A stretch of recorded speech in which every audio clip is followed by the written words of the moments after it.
Doctor ಬಾಬಾ ಸಾಹೇಬ್ ಅಂಬೇಡ್ಕರ್ ಅವರು ನಿಪ್ಪಾಣಿಗೆ ಮೊನ್ನೆ 10 ಮತ್ತು 11ನೇ ತಾರೀಕು ಏಪ್ರಿಲ್ 10 ಮತ್ತು 11 1925ರಲ್ಲಿ ಬಂದಿದ್ರು. 2025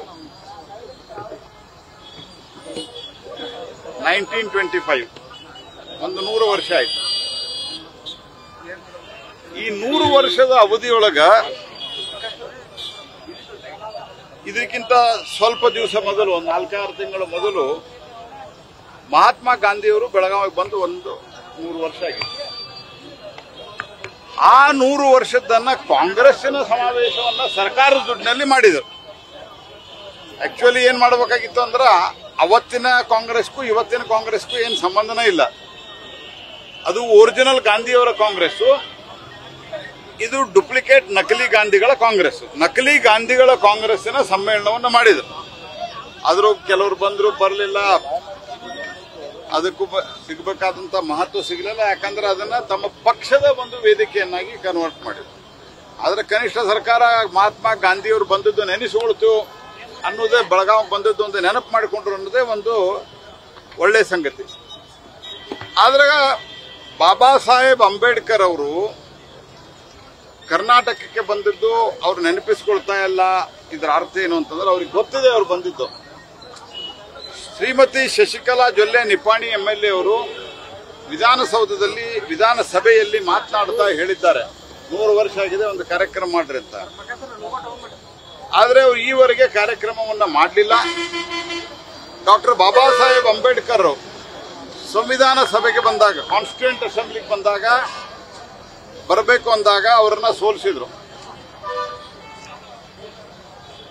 ಅವರು ಕೊನೆಗೆ ವೆಸ್ಟ್ ಬೆಂಗಾಲ್ದಿಂದ ನಮ್ಮ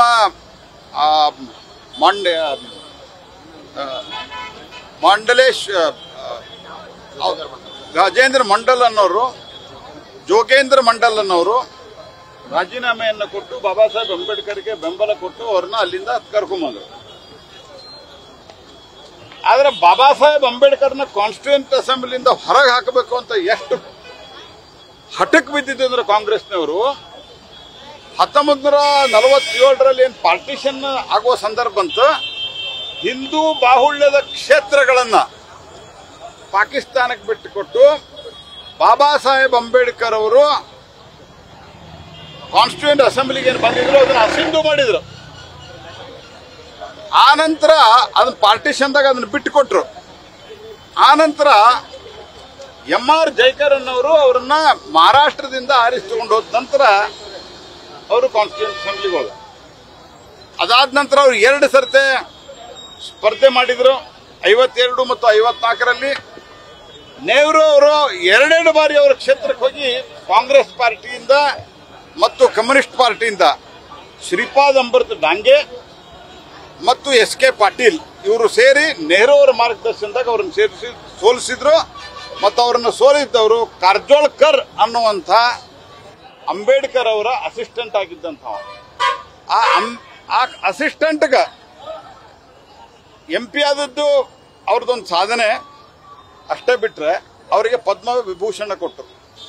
ಪದ್ಮಭೂಷಣ ಡಾಕ್ಟರ್ ಬಾಬಾ ಸಾಹೇಬ್ ಅಂಬೇಡ್ಕರ್ಗೆ ಭಾರತ ರತ್ನ ಆಗಲಿ ಪದ್ಮವಿಭೂಷಣ ಆಗಲಿ ಏನೂ ಕೊಡಲಿಲ್ಲ. ಅವರ ದೇಹಾಂತ ಆದಾಗ ಡೆಲ್ಲಿಯಿಂದ ಮುಂಬೈಕ ಅವರ ಪಾರ್ಥಿವ ಶರೀರವನ್ನೇನು ಸಾಗಿಸಬೇಕಾಗಿತ್ತು, ಅದಕ್ಕೆ ವಿಮಾನ ಕೊಡಲಿಲ್ಲ. ಮತ್ತು ಕೊನೆಗೆ ಒಂದು ವಿಮಾನದಲ್ಲಿ ಏನು ತೆಗೆದುಕೊಂಡು ಹೋದ್ರು, ಅದರ ಬಿಲ್ಲು ಅವರ ಶ್ರೀಮತಿಯವರಿಗೆ ಆ ಬಿಲ್ಲನ್ನು ಕೊಟ್ಟು ಇದನ್ನು ಪಾವತಿ ಮಾಡಬೇಕಂತ ಹೇಳಿದರು.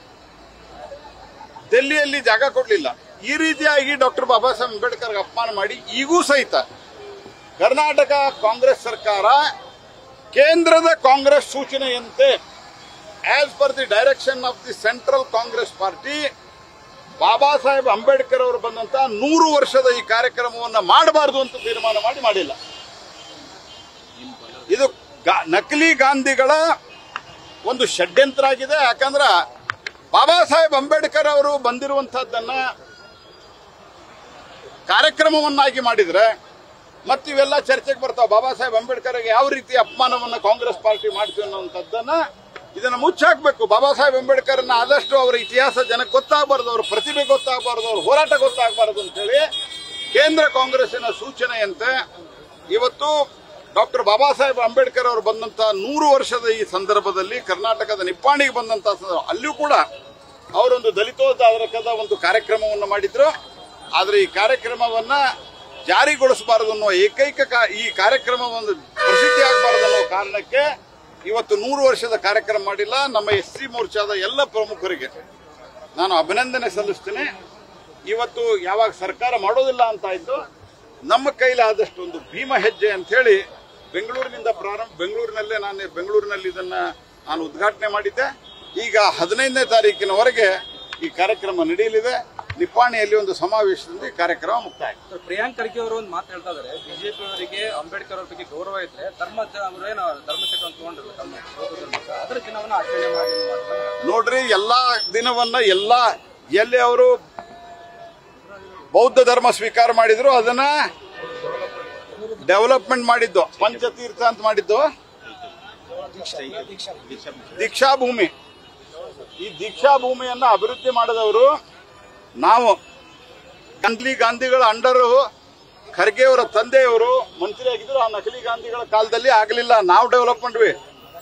ಪ್ರಿಯಾಂಕಾ ಖರ್ಗೆ ಅವ್ರಿಗೆ ಇತಿಹಾಸ ಗೊತ್ತಿಲ್ಲ, ಬೈಕ್ ಬಂದಾಗ ಮಾತಾಡ್ತಾರ ಅವರು ಅಹಂಕಾರದಿಂದ ಅಧಿಕಾರದಿಂದ. ಆದ್ರೆ ಅವರಿಗೆ ನಿಮ್ಮ ಸರ್ಕಾರ, ಕಾಂಗ್ರೆಸ್ ಸರ್ಕಾರ ಡೆಲ್ಲಿಯಲ್ಲಿ ಅವರ ಒಂದು ಸ್ಮಾರಕವನ್ನು ಮಾಡ್ಲಿಕ್ಕೆ ಯಾಕೆ ಜಾಗ ಕೊಡ್ಲಿಲ್ಲ? ಸ್ವಯಂ ಇಂದಿರಾ ಗಾಂಧಿ ತನಗ ಭಾರತ ರತ್ನ ಕೊಟ್ಕೋತಾರ, ಸ್ವಯಂ ನೆಹರು ತನಗ ಭಾರತ ರತ್ನ ಕೊಟ್ಕೋತಾರ, ಭಾರತ ರತ್ನ ಸರ್ಕಾರ ಕೊಡ್ತಾರ, ತಮಗ್ ತಾವೇ ಕೊಟ್ಕೊಂಡ್ರ. ಆದ್ರೆ ಬಾಬಾ ಸಾಹೇಬ್ ಅಂಬೇಡ್ಕರ್ಗೆ ಕೊಡ್ಲಿಲ್ಲ. ನಾಚಿಕ್ ಬರೋದಿಲ್ಲ. ಈಗ ನಿಮ್ಮ ರಮೇಶ್ ಕುಮಾರ್ ಅವರು ಸ್ಪೀಕರ್ ಆಗಿದ್ರು, ಹಿರಿಯ ನಾಯಕರು, ಬಹಳ ಓದ್ದವರು. ಅವ್ರು ವಿಧಾನಸಭೆಯಲ್ಲಿ ಏನ್ ಮಾತಾಡ್ತಾರ ನೋಡ್ಕೋರಿ. ನಿಮ್ಗೆ ಅವ್ರು ಹೇಳಿದ್ ಸುಳ್ಳು ಅಂತಿದ್ರೆ ಅವ್ರ ಮೇಲೆ ಆಕ್ಷನ್ ಯಾಕೆ ನೋಡಲಿ? ವಿಧಾನಸೌಧದಲ್ಲಿ ಮಾತಾಡಿದ್ದಾರೆ ಅವ್ರು ವಿಧಾನಸಭೆಯಲ್ಲಿ. ಖರ್ಗೆ ಅವ್ರಿಗೆ ಅದೆಲ್ಲ ಕ್ಷಮೆ ಕೇಳ್ಬೇಕು ಅವ್ರು ನಿಜವಾಗಿಯೂ. ಇಲ್ಲ, ಇಷ್ಟು ದಿವಸ ನಮ್ಗೆ ಯಾವುದೋ ಒತ್ತಡದಲ್ಲಿದ್ವಿ, ನಾವು ಇದನ್ನ ಮಾಡಕ್ಕಾಗಿಲ್ಲ, ಅದಕ್ಕೆ ನಾವು ಕ್ಷಮೆ ಕೇಳ್ತೀವಿ ಸಮಾಜದ್ದು. ಇನ್ನು ಮುಂದೆ ಆದ್ರೂ ಕಾಂಗ್ರೆಸ್ ಪಾರ್ಟಿ ಡಾಕ್ಟರ್ ಬಾಬಾ ಸಾಹೇಬ್ ಅಂಬೇಡ್ಕರ್ ಅವರಿಗೆ ಅವ್ರು ಮಾಡಿದಂತ ಒಂದು ಅಪ್ರತಿಮವಾದಂತಹ ಸೇವೆಗೆ, ಅವ್ರು ಮಾಡಿದಂತ ತ್ಯಾಗ ಬಲಿದಾನಕ್ಕೆ ಗೌರವ ಕೊಟ್ಟು, ಅವ್ರು ಕೊಟ್ಟಂತ ಒಂದು ಅದ್ಭುತವಾದಂತಹ ಸಂವಿಧಾನಕ್ಕೆ ಗೌರವ ಕೊಟ್ಟು ಎಲ್ಲ ಕಡೆ ಎಲ್ಲೆಲ್ಲೇ ಬಾಬಾ ಸಾಹೇಬ್ ಅಂಬೇಡ್ಕರ್ ಅವರಿಗೆ ಸಂಬಂಧಿಸಿದಂತೆ ಕಾರ್ಯಕ್ರಮ ಇವನ್ ಮಾಡ್ಲಿಕ್ಕೆ ಕನಿಷ್ಠ ಅವ್ರ ರಾಜ್ಯ ಸರ್ಕಾರ ಎಲ್ಲಿದೆ ಅಲ್ಲಿ ಸೂಚನೆ ಕೊಡ್ತೀವಿ ಅಂತ ಹೇಳಿ ದೇಶದ ಕ್ಷಮೆ ಕೇಳಬೇಕು ಅವರು. ಖರ್ಗೆ ಅವರ ಅಧ್ಯಕ್ಷರಿದ್ರು ಕೂಡ ಮಾಡ್ಲಿಕ್ಕೆ ಆಗ್ತಾ ಇಲ್ಲ. ಖರ್ಗೆ ಅವರ ಅಧ್ಯಕ್ಷರಿದ್ರು ಅವ್ರ ಮಾತು ನಡೆಯುದಿಲ್ಲ, ಈ ನಕಲಿ ಗಾಂಧಿ ಅವ್ರದ ಮಾತು ನಡೆಯುದು.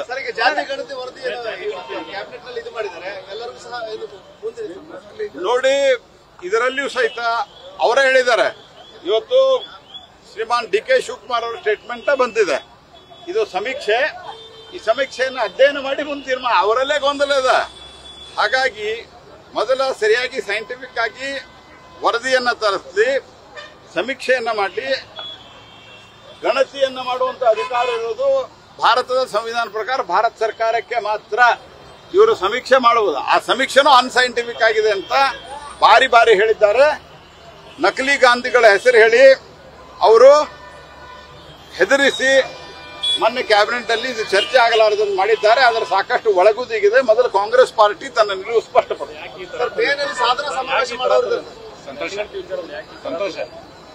ಅಲ್ಲ, ತರಾತುರಿ ಅನ್ನೋದಕ್ಕಿಂತ ಹೆಚ್ಚಾಗಿ ಇದನ್ನ ರಾಜಕೀಯಕ್ಕೆ ಉಪಯೋಗ ಮಾಡ್ತಾ ಇದ್ದಾರೆ. ಸಮಾಜಕ್ಕೆ ಕಲ್ಯಾಣ ಆಗ್ಬೇಕು ಅಂತ ಅವರು ವಿಚಾರ ಮಾಡ್ತಾ ಇಲ್ಲ.